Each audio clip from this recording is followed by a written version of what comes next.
come back like that one last time. But more Now send me now. but deal with the things. Now look for me. The work already been done, but I'll show you what I deal with or what we were doing. I think we have gloves in here, so come run us in.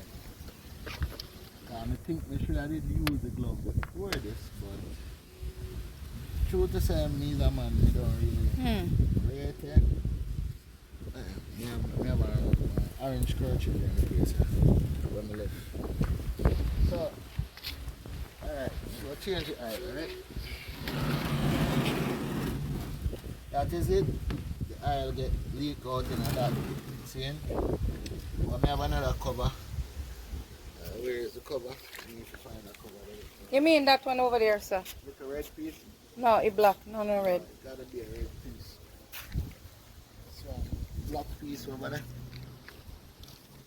Okay. No, not that one.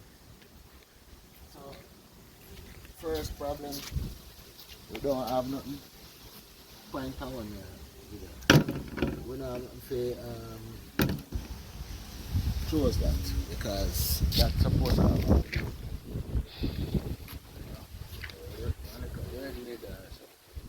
there we go. Find the lid. So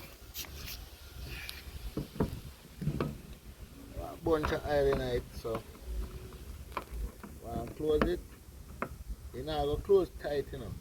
But once you close this now, you can suppose you can stand it up. You know what I mean? Yeah. So you stand it up. No more oil now leak out tight and it has a suction to the point where alright, so this now we are going to put this now in plastic bag. But before we do that, we don't have the oil situated where it's supposed to be, and we gotta look something for you hold on. Alright. Anna, you have light when you can. Yeah. Now send me now. But deal with the things. Now look for me. The work already been done, but I'll show you what I deal with or what we